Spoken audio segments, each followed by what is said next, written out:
નમસ્કાર વિદ્યાર્થી મિત્રો, આજે આપણે ધોરણ 12 માં જે વિજ્ઞાનની અંદર ચેપ્ટર 2 નો અભ્યાસ કરીશું, જેનું નામ છે સપુષ્પી વનસ્પતિઓમાં લિંગી પ્રજનન. હવે આપણે એને ઇંગ્લિશમાં sexual reproduction in flowering plants કહીશું. હવે ખાસ કરીને સપુષ્પી વનસ્પતિઓ છે કે જે આવૃતબીજધારી વનસ્પતિઓમાં સમાવેશ કરવામાં આવે છે, તો પુષ્પ ધરાવે છે. તો સૌપ્રથમ પુષ્પ વિશે માહિતી લઈશું આપણે. હવે આપણે બધા પુષ્પથી વાકેફ છીએ, તેમ છતાં પુષ્પ આપણે જોતા જ આપણને ખુશીનો જે કહેવાય અનુભૂતિ થાય છે, એટલે પુષ્પ આપણને ખુશી આપે છે. આ સિવાય માદક સુગંધ આપે છે. આ સિવાય મોહક રંગ આપે છે. હવે આપણે જોયું કે પુષ્પ આપણને ખુશી આપે, માદક સુગંધ આપે, મોહક રંગ આપે છે, બરોબર. બીજી વાત કરીએ છીએ આપણે પુષ્પની, તો પુષ્પ જ્યારે પરિપક્વ બને છે ત્યારે એ લિંગી પ્રજનન કરે છે. હવે મિત્રો, આપણે લિંગી પ્રજનન વિશે ચેપ્ટર 1 માં આગળના વિડિયોમાં તમે ભણ્યા હશો કે લિંગી પ્રજનન એટલે કે સેક્સ્યુઅલ રિપ્રોડક્શન કહેવાય, કે જેમાં બે વિરુદ્ધ જાતિના પિતૃઓ ભાગ લે, નર અને માદા, અને યુગ્મનજને પરિણામે નવી સંતતિ પરિણમે છે, જેને આપણે લિંગી પ્રજનન કહીએ છીએ. આપણે જોઈએ છે કે પુષ્પ વિશે આપણે 11મા ધોરણમાં ભણ્યા છે, ઘણી બધી વાતો કરેલી છે કે પુષ્પમાં લિંગી પ્રજનન કેવી રીતે થાય. તો તમને ખબર છે કે પુષ્પ બે પ્રકારના હોય, એક લિંગી અને દ્વિલિંગી. એક લિંગી કે જેમાં પુંકેસર અને સ્ત્રીકેસર બંનેમાંથી એક જ લિંગ હાજર હોય, જ્યારે દ્વિલિંગી પુષ્પ કોને કહેવાય કે જેમાં બંને લિંગ હાજર હોય, તો એને આપણે શું કહીએ છીએ? દ્વિલિંગી પુષ્પ, બરોબર. એ તમે જાણો છો એટલા માટે હું એ લખતો નથી. બીજી વાત, હવે પુષ્પ જ્યારે લિંગી પ્રજનન કરે છે ત્યારે અંતે એ નિપજ આપે છે આપણને, અને એ નિપજ સ્વરૂપે આ તો ફળ, અને ફળમાંથી આપણને બીજ પણ મળે છે, બરોબર. આ સિવાય બીજી વાત કરીએ છીએ આપણે પુષ્પ, તો પુષ્પ ધાર્મિક કાર્યોમાં આપણે યુઝ કરીએ છીએ,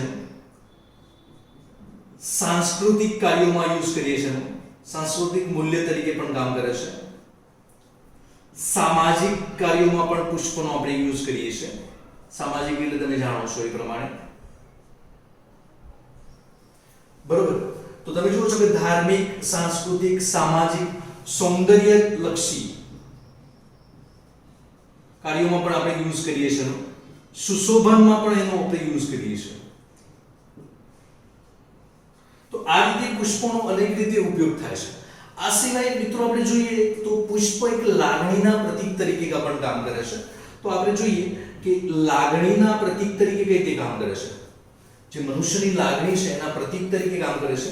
તો લાગણીના પ્રતીક તરીકે પુષ્પ કઈ રીતે કાર્ય કરે છે? તો પહેલી વાત કરીશું લાગણીના પ્રતીક તરીકે, એમાં પ્રેમની વાત કરીશું, હેતની વાત કરીશું, જેને આપણે વાલ કહીએ છીએ, ખુશી, શોક, જેને આપણે દુઃખ પણ કહીએ છીએ. તો અનેક લાગણીઓના પ્રતીક તરીકે પુષ્પ આપણા મનુષ્ય જાત માટે સંકળાયેલું છે. પ્રેમ છે, હેત છે, ખુશી છે, શોક, જેને આપણે દુઃખ કહીએ છીએ. મિત્રો, આ સિવાય આપણે વાત કરીશું કે આપણે એ પણ જાણીએ છીએ કે આપણે ઘરઆંગણે જે બગીચો હોય છે ત્યાં અનેક પ્રકારના પુષ્પો આપણે પુષ્પીય છોડ ઉછેરી શકીએ છીએ, જેના આપણે નામ પણ જાણીએ છીએ. દાખલા તરીકે ગુલાબ છે, ગલગોટો છે, ચંપો છે, મોગરો છે, જાસૂદ છે. આવા અનેક પ્રકારના પુષ્પો, પુષ્પીય છોડ આપણે વાવી શકીએ છીએ. બીજી એક મિત્રો આપણે વાત કરીશું કે આપણી બુકમાં જ્યારે ઇન્ટ્રોડક્શનની વાત કરી છે ત્યારે ઇન્ટ્રોડક્શનમાં આપણને એવું પણ આપેલું છે કે ફ્લોરિકલ્ચર એટલે શું, એનો સંદર્ભ શું છે, શા માટે યુઝ કરવામાં આવે છે ફ્લોરિકલ્ચર. તો પહેલા આપણે ફ્લોરિકલ્ચર વિશે જાણીશું. હવે ફ્લોરિકલ્ચર કોને કહીએ છીએ એની વાત કરું છું તમને. ફ્લોરિકલ્ચર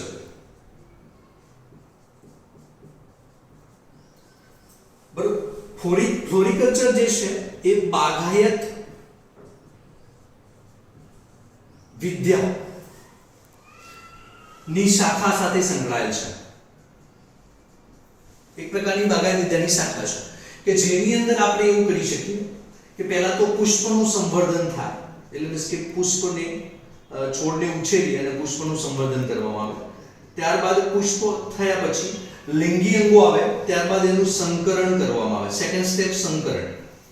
અને જ્યારે સંકરણ કરી અને નવી નીપજો જે મળે, એટલે મીન્સ કે પુષ્પો જે મળે એને આપણે વેચાણ કરવામાં આવે. એના સાથે સંકળાયેલું જે બાગાયત વિદ્યાની એક શાખા છે જેને આપણે શું કહીએ છીએ, ફ્લોરિકલ્ચર. બરોબર. હવે બીજી એક વાત કે આપણે જાણીએ છીએ કે ગ્રીનહાઉસમાં પણ પુષ્પો વાવવામાં આવે છે, એ પણ એક પ્રકારનું ફ્લોરિકલ્ચર જ છે. હવે બીજી એક વાત કરીશું કે આગળ પુષ્પ ની એક મેં આકૃતિ દોરી છે, આ બાજુ તમે જોઈ શકો છો કે પુષ્પનો ઊભો છે, લાક્ષણિક પુષ્પ છે. આપણે જાસૂદ લઈએ, બરોબર, કોઈ બી પુષ્પ લઈ શકે કે લાક્ષણિક પુષ્પનો ઊભો છેદ આપ્યો છે આપણને. હવે તમે જોવો છો મિત્રો કે જ્યાં આપણે પુષ્પને પકડીએ છીએ જેને પુષ્પદંડ કહીએ છીએ ભાગને. બીજું કે એક પહોળો ભાગ જે છે જેને આપણે પુષ્પાસન કહીએ છીએ.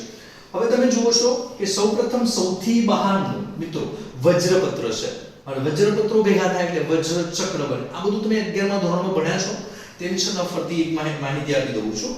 હવે વજ્રપત્ર તમને ખબર છે કે ગ્રીન કલરનું હોય, એટલે મીન્સ કે લીલા કલરનું હોય, બરોબર. આ જે વજ્રપત્ર છે અને લીલા કલરનું કેમ છે, કારણ કે એ તમને ખબર છે કે એ પુષ્પને રક્ષણ આપવાનું કાર્ય કરે છે કલિકા અવસ્થાએ. બીજી વાત સેકન્ડ નંબરમાં એના પછી તમે જુઓ છો કે દલપત્ર છે કે જે આખું દલચક્રનું નિર્માણ કરે છે, ઘણા બધા દલપત્રો ભેગા થઈને. હવે દલપત્ર છે એ તમને ખબર છે કે રંગબેરંગી હોય છે, કલરિંગ હોય છે, અને જે કીટકોને આકર્ષવા માટે, પરાગનયન માટે જવાબદાર છે. બીજું એના પછી તમે જુઓ છો પુષ્પીય ચક્રમાં. હવે તમે બે ચક્રો જોયા તમે મિત્રો, વજ્ર ચક્ર અને દલ ચક્ર, જે સહાયક ચક્રો છે, મીન્સ કે વંદ્ય ભાગો છે પુષ્પના. જ્યારે લિંગી ચક્રોમાં તમે જુઓ છો કે પુંકેસર ચક્ર અને વચ્ચોવચ્ચ સ્ત્રીકેસર ચક્ર, આ બંને લિંગી ચક્રો છે, બરોબર, કે જે પુષ્પના લિંગી અંગો કહેવામાં આવે છે. નર પ્રજનન તો એને કહેવાય પુંકેસર ચક્ર, માદા પ્રજનન તો એને કહેવાય સ્ત્રીકેસર ચક્ર. હવે આપણે આ પુષ્પના ભાગોની વાત કરી. હવે આપણે બધું આપણે ડિટેલમાં ભણીશું પુંકેસર અને સ્ત્રીકેસર ચક્ર. સૌપ્રથમ વાત કરીશું આપણે પુંકેસર ચક્રની.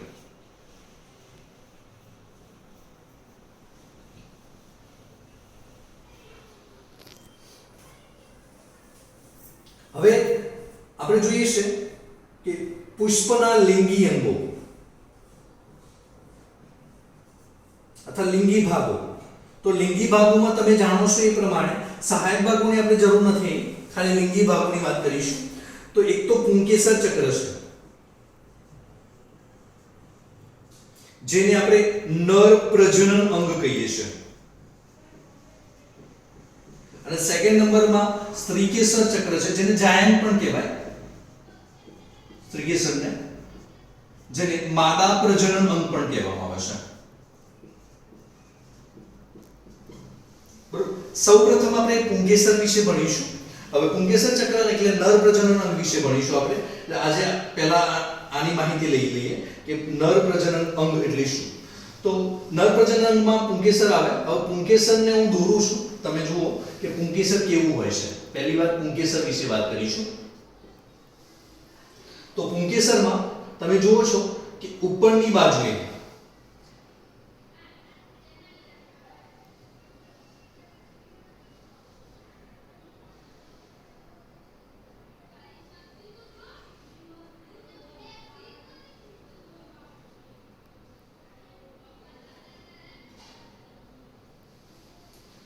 હવે આ પુંકેસર દોરી છે મેં, તમે જુઓ છો એ લખ્યું છે મેં પુંકેસર. ઉપરનું જે છે એને પરાગાશય કહેવાય. પુંકેસર લાક્ષણિક પુંકેસરના બે ભાગ હોય છે. પરાગાશય જે દ્વિખંડીય દેખાય છે તમને બહારથી, દ્વિખંડીય તમે જુઓ છો કે બે ખંડોમાં વિભાજિત છે. ત્યારબાદ લાંબો અને પાતળો તંતુ જેવો ભાગ દેખાય છે જેને આપણે તંતુ કહીએ છીએ. પુંકેસરનો બીજો ભાગ જેને તંતુ કહેવાય, લાંબો અને પાતળો ભાગ છે જેને તંતુ કહીએ છીએ આપણે. એટલે એ લાંબો હોય છે અને પાતળો હોય છે, બરોબર. તો તમે જુઓ છો કે પુંકેસર ચક્રની અંદર આપણે શરૂઆત કરી. સૌપ્રથમ પુંકેસર વિશે ભણીએ છીએ આપણે. આમ તો પુંકેસરને લઘુ બીજાણુ પણ કહેવાય છે, લઘુ બીજાણુ પણ. પુંકેસરને આપણે લઘુ બીજાણુ પણ કહી શકીએ. તો એના બે ભાગો છે મેનલી. એક પરાગાશય જે તમે જુઓ છો બે ખંડોમાં વિભાજિત છે, અને બીજું છે લાંબો અને પાતળો ભાગ જે છે તંતુ છે. હવે બે ભાગ છે. આ બંનેને વચ્ચે જોડેતી રચના જે છે એને આપણે યોજી કહી શકીએ છીએ, યોજી તરીકે ઓળખીએ છીએ. આ સિવાય મિત્રો વાત કરું તો નીચે તંતુનો નીચેનો ભાગ ફૂલેલો હોય છે, એટલે કે નિકટવર્તી છેડો કહેવાય. આમ તો નિકટવર્તી છેડો, અને એ નિકટવર્તી છેડો કોના સાથે જોડાયેલો છે તો આપણને પુષ્પમાં તમે જોયું છે કે આ જે પુંકેસર દોર્યું છે મેં, અને એ પુષ્પાસન કાં તો બાજુમાં દલપત્ર છે, બંને સાથે જોડાઈ શકે, બંનેમાંથી કોઈ પણ એક સાથે પણ જોડાઈ શકે. તો નિકટવર્તી છેડો કાં તો પુષ્પાસન સાથે જોડાયેલો હોય, કાં તો દલપત્ર સાથે જોડાયેલો હોઈ શકે છે, જે ફૂલેલો ભાગ છે, મુક્ત છેડો, સોરી નિકટવર્તી છેડો. હવે આપણે બે ભાગોની વાત કરી પુંકેસરની. હવે આપણે તમે જુઓ છો કે હવે આપણે ટોટલ ત્રણ વાત કરીશું નર પ્રજનન તંત્રમાં. પહેલી વાત કરી પુંકેસર વિશે, તમે સમજી ગયા. હવે આપણે પરાગાશય વિશે વાત કરીશું. તો અહીં ધ્યાન રાખશો,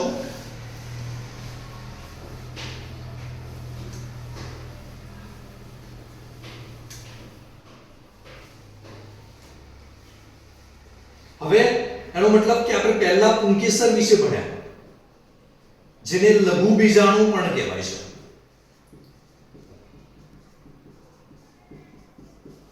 સેકન્ડ નંબરમાં અત્યારે હવે ભણીશું આપણે પુંકેસરનો ભાગ પરાગાશય.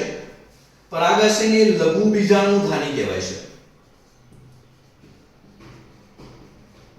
ત્યારબાદ લાસ્ટમાં પરાગાશયની અંદર જે હોય છે એને પરાગરજ કહીએ છીએ, એટલે આપણે એને કહીશું લઘુ બીજાણુ અથવા લઘુ બીજાણુ, પરાગરજને. બરોબર, પરાગરજને આપણે લઘુ બીજાણુ તરીકે ઓળખીએ છીએ. હવે પહેલો ભાગ મિત્રો આપણે ભણ્યા પુંકેસર વિશે, એના બે ભાગો ભણી ગયા, પરાગાશય અને તંતુ. બરોબર, હવે આપણે પરાગાશય વિશે ભણીએ છીએ. પહેલા તો પરાગાશય શું છે એની વાત કરીએ. હવે તો તમે જુઓ છો, હવે પરાગાશય, પછી પરાગાશયની આંતરિક રચના, બાહ્ય રચના ભણી લઈએ, પછી પરાગરજ વિશે ભણીશું આપણે.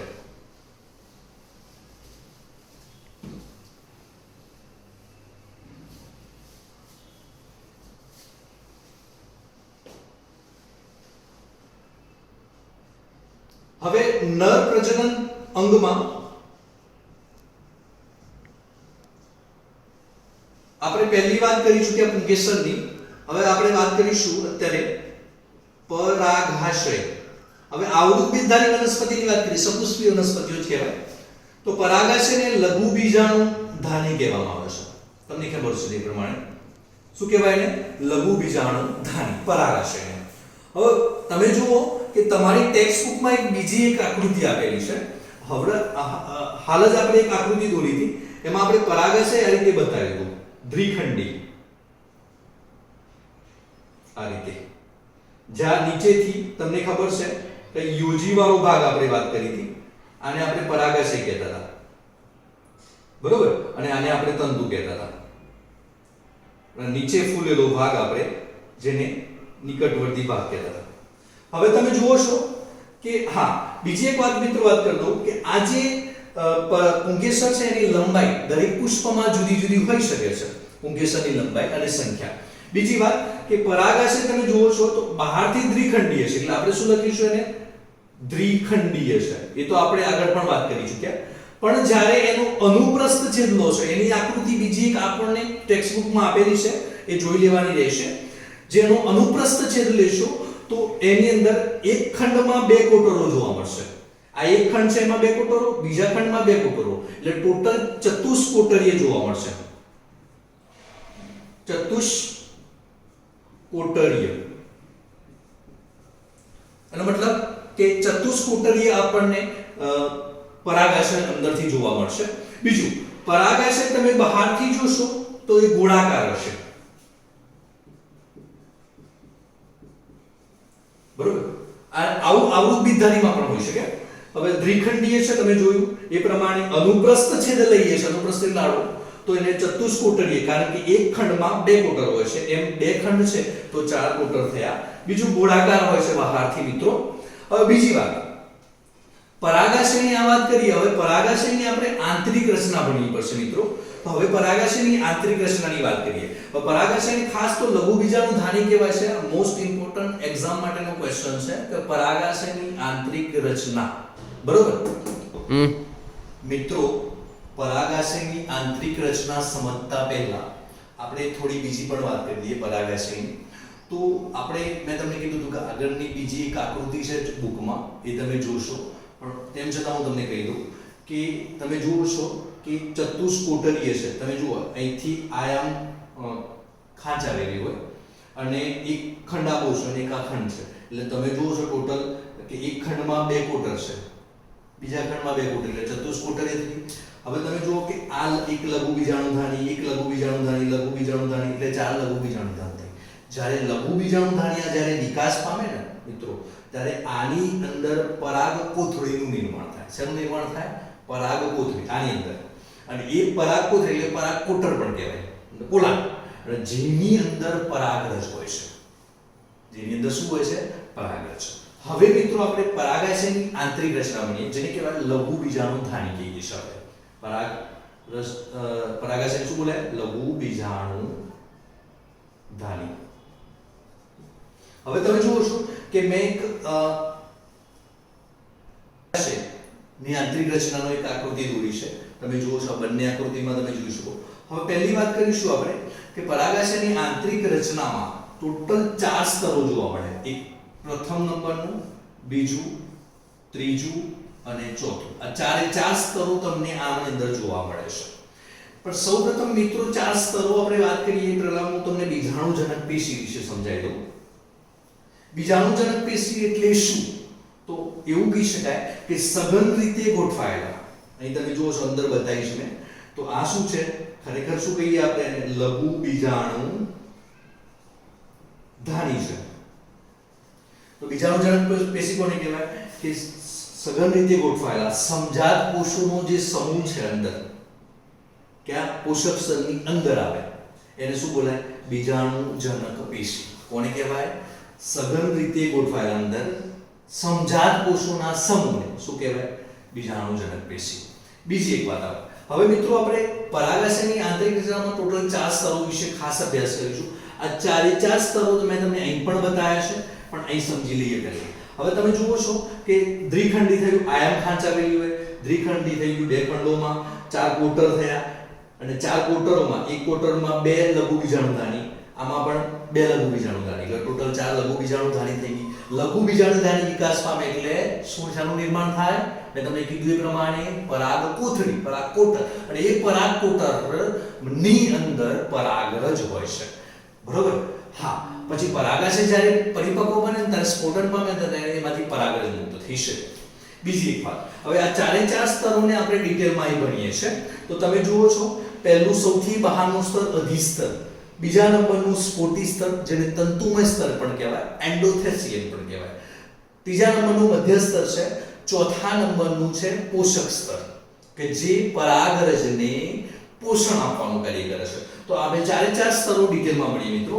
પહેલું સ્તર તમે અહીં જોઈ શકો છો, સૌથી બહારનું સ્તર મેં દોર્યું છે કે જ્યાં કોષો લાંબા અને ખેંચાયેલા હોય છે, જેને આપણે અધિસ્તર કહીશું. ફરી એકવાર, સૌથી બહારનું જ્યાં કોષો લાંબા અને ખેંચાયેલા હોય છે, જેને શું બોલીશું આપણે? અધિસ્તર. સેકન્ડ નંબરનું તમે જુઓ છો અહીં સ્ફોટી સ્તર લખેલું છે મેં, જે આ બીજા નંબરનું સ્તર છે કે જે તંતુમય સ્તર તરીકે પણ ઓળખાય છે, જેને ઇંગ્લિશમાં એન્ડોથેસિયમ પણ કહેવામાં આવે છે. આ સ્ફોટી સ્તર જ્યારે તમે જુઓ છો, મેં તમને કીધું કે આ બીજાણુજનક પેશી હોય, પણ જ્યાં કોષો હોય એની અંદર, એટલે મીન્સ કે લઘુ બીજાણુ માતૃકોષ, એટલે મીન્સ કે પરાગ માતૃકોષો હોય, જ્યારે પરિપક્વ બને ત્યારે સ્ફોટન પામે બહાર મુક્ત થવાનો હોય ને પરાગાશયમાંથી, આની અંદરથી બહાર નીકળવાના હોય, પરાગાશયમાંથી બહાર નીકળે ને ત્યારે આ સ્ફોટી સ્તર મદદ કરે છે તૂટવામાં. એ તૂટે એના કારણે પરાગરજ બહાર આવે છે. કોણામાંથી? પરાગ માતૃકોષોમાંથી. આ પરાગ માતૃકોષ અથવા લઘુ બીજાણુ માતૃકોષ જે હોય છે એ 2n હોય. 2n એટલે તમને ખબર છે દ્વિકીય હોય છે. તો સ્ફોટી સ્તરની વાત કરીશ ફરી એકવાર કે સ્ફોટી સ્તરનું કાર્ય શું? કે જ્યારે અંદર લઘુ બીજાણુ માતૃકોષનું અર્ધીકરણ થાય અને 4 એકકીય પરાગ ચતુષ્ક બને, એટલે આપણે આગળ ભણીએ છીએ લઘુ બીજાણુ જનનમાં, એ જ્યારે બહાર જવાનું હોય ત્યારે પરિપક્વ બને સ્ફોટન પામે ત્યારે આ સ્તર સ્ફોટી સ્તર તૂટે છે અને પરાગરજ મુક્ત થાય છે, પરિપક્વ પરાગરજ. બીજી એક વાત, ત્રીજા નંબરનું સ્તર છે મધ્ય સ્તર, એ પણ તમે જોઈ શકો છો. હવે આ ત્રણેય સ્તરો બહારથી અંદર રહેલા લઘુ બીજાણુ માતૃકોષને રક્ષણ આપે છે, બરોબર. બીજી વાત, હવે સૌ અંદર તમે જુઓ છો આ ભાગ કે જ્યાં ઘટકોષ રસ, બરોબર, અને એકથી વધુ કોષ કેન્દ્ર ધરાવતો ભાગ જોવા મળે છે એને પણ પોષક સ્તર કહેવાય, જેનું કાર્ય એક જ છે કે અંદર રહેલા લઘુ બીજાણુ માતૃકોષ કે જે આગળ આપણે ભણીએ છીએ લઘુ બીજાણુ જનન થશે, અર્ધીકરણ થશે, અર્ધીકરણ થઈને એમાંથી 4 પરાગરજ એક 2n કોષમાંથી બનશે. તો એ પરાગરજ જે બને છે એને પોષણ આપવાનું કાર્ય કોણ કરે છે બેટા? પોષક સ્તર કરે છે. કોણ કરે છે? પોષક સ્તર. તો આ પોષક સ્તર શું કરશે? અંદર રહેલા પરાગરજને પોષણ આપશે. તો આ લઘુ બીજાણુ માતૃકોષનું શું થાય એના માટે આપણે ભણીએ. હવે આ મિત્રો આપણે ભણ્યા છે પરાગાશયની આંતરિક રચના. શું ભણ્યા આપણે? આ પરાગાશયની આંતરિક રચના. હવે હું તમને જોડે જોડે આ જે પરાગ માતૃકોષ છે એની વાત કરી દઈશું. એના માટે આપણે લઘુ બીજાણુ જનન ભણીશું. હવે લઘુ બીજાણુ જનન કોને કહીશું આપણે? તો ખાસ વાત કરીશું કે અહીં ઘણા બધા લઘુ બીજાણુ માતૃકોષ હોય જે 2n એટલે દ્વિકીય હોય છે. તમે જોઈ શકો, ફરી એકવાર હું તમને કહીશ કે અંદર શું હોય? લઘુ બીજાણુ માતૃકોષ, બરાબર, અથવા એને પરાગ માતૃકોષ પણ કહેવાય. તો લઘુ બીજાણુ માતૃકોષ હોય તો એને કહેવાય માઇક્રોસ્પોર મધર સેલ. શું કહેવાય એને? માઇક્રોસ્પોર મધર સેલ. અથવા તો એને એવું પણ કહી શકીએ આપણે પરાગ માતૃકોષ. પરાગ માતૃકોષ એને પોલેન મધર સેલ પણ કહેવાય.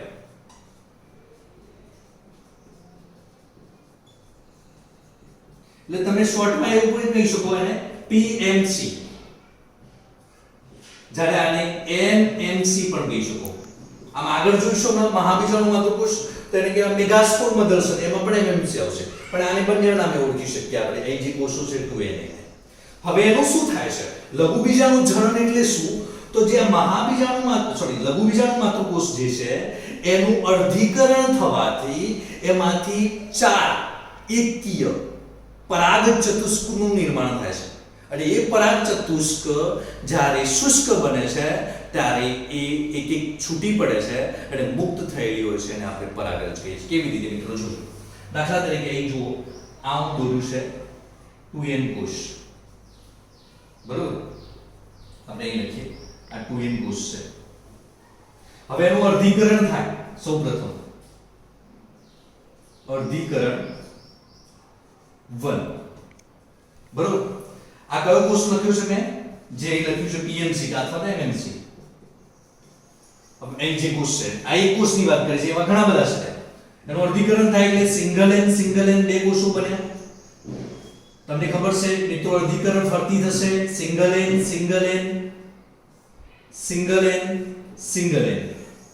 એમ 4. આ 4 બનાવીને પરાગ ચતુષ્ક બોલીશું. શું બોલીશું? પરાગ ચતુષ્ક. એનો મતલબ કે 4 જોડાયેલા હોય છે. આપણે ભલે છૂટા છૂટા દોર્યા છે, 4 શું હોય? જોડાયેલા હોય. અને જોડાયેલા હોય એકબીજા સાથે. આ બધું અહીં થાય અર્ધીકરણની ક્રિયા. અર્ધીકરણ થયું, અર્ધીકરણ 1 અને અર્ધીકરણ 2 થયું બીજા નંબરનું. એટલે 4 બન્યા. 4 એકકીય હોય જેને પરાગ ચતુષ્ક કહેવાય. લઘુ બીજાણુ ચતુષ્ક પણ બોલાય. હવે જ્યારે અહીં પરાગાશય પરિપક્વ બને ત્યારે આ પરાગ ચતુષ્ક જે છૂટા પડે, શુષ્ક બનીને છૂટા પડી અને આ સ્ફોટી સ્તર તૂટે એટલે બહાર મુક્ત થાય છે. આ જે ક્રિયા બની એને શું બોલાય? લઘુ બીજાણુ જનન.